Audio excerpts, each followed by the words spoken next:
The Titan submersible that had gone missing on Sunday last weekend. Sonar has picked up banging sounds in the search area. The Coast Guard reporting that pieces of the sub have been found in a debris field near the Titanic. The debris is consistent with the catastrophic loss of the pressure chamber. Businessman Shahzada Dawood and his 19-year-old son Suleiman, Hamish Harding, PH Narjuleh, Stockton Rush. Hoping against hope that they are rescued. अगर मैं आपसे कहूं कि 7.5 करोड़ रुपया दें और मौत खरीद लें, क्या आप खरीदेंगे? नहीं।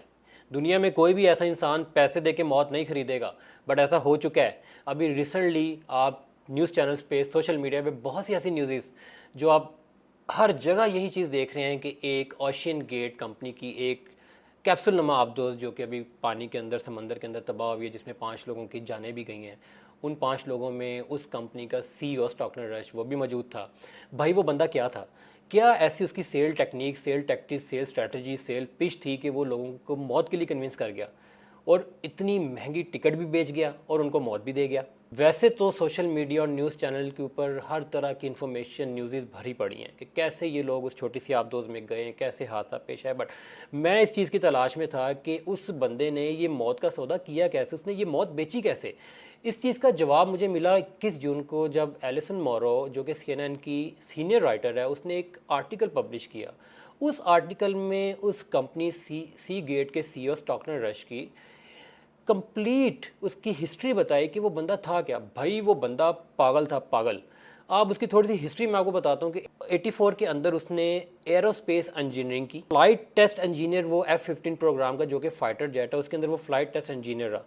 2004 के अंदर जब फर्स्ट कमर्शियल एयरक्राफ्ट स्पेस के अंदर गया, तब उसका ये ड्रीम बना, उसका ये ख्वाब था कि भाई मैं स्पेस में एज ए टूरिस्ट नहीं जाऊँगा, मैं स्पेस में जाऊँगा तो मैं स्पेस को एक्सप्लोर करूँगा, मैं स्पेस की डेप्थ तक जाऊँगा कि स्पेस कहाँ तक है, उसकी हद क्या है। इसी तरह ही उसका इंटरेस्ट था ओशियन के अंदर, वो कि ओशियन की डेप्थ, ओशियन की गहराई। वो कहता था कि भाई ओशियन, मैंने ओशियन को एक्सप्लोर करना है। उसका बिलीव था कि दुनिया मार्स पे नहीं आबाद होगी, दुनिया समंदर के अंदर आबाद होगी। जब ये दुनिया ख़त्म हो जाएगी तो अगली दुनिया समंदर के अंदर है, वो ये कहता था, उसका ये बिलीव था।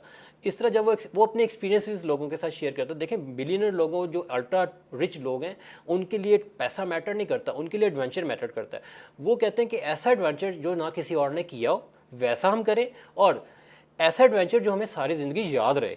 तो वो उसके लिए उन लोगों को कन्विंस करना इंतहाई आसान था, क्योंकि ख़ुद वो उस चीज़ में एक्सपर्टीज़ रखता था, उस चीज़ का वो ग्रेजुएट था, पढ़ा लिखा था, फिर उसका एक्सपीरियंस था, फिर उसने अपनी कंपनी बना ली।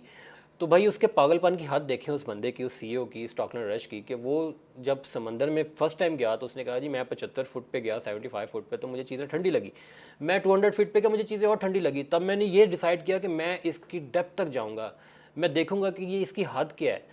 अगर टाइटैनिक 4000 मीटर की बजाय 50,000 मीटर पे भी जाके डूबा होता, उसका मलबा वहाँ पे पड़ा होता, तो ये बंदा वहाँ तक जाने की भी कोशिश करता, ये इतना पागल था। लेकिन सबसे बड़ा पॉइंट जो मैं इसके अंदर स्टडी कर रहा हूँ कि भाई वो उसने कैसे ये चीज़ बेची, उसने कैसे ये अपना आइडिया, खुद तो उसने एडवेंचर किया, फिर उसने लोगों को कैसे कन्विंस किया। देखें जब एक बिलियनियर, वो कोई बेवकूफ़ इंसान लोग नहीं होते, उनको अकल होती है, उनको समझ होती है। इस वक्त जो न्यूज़ में चाह रहा है कि जी वो जो आबदोज़ थी छोटी, वो एक वीडियो गेम के रिमोट से कंट्रोल हो रही थी, बट ऐसा क्रेज़, ऐसा लोगों में पागलपन उसने पैदा कर दिया कि लोगों ने इग्नोर कर दिया कि यार कोई परवाह नहीं, वो रिमोट कंट्रोल से होती है या वट एवर, उसके SOPs। कई लोगों ने न्यूज़ में कहा कि उसके सेफ्टी SOPs नहीं थे, वो सेफ़ नहीं थी, बट उन्होंने परवाह नहीं की। उन्होंने कहा ठीक है, पकड़ो 7.5 करोड़ रुपया, $2.5 और चलो लेके चलो, एडवेंचर करते हैं। ये था उसका पागलपन।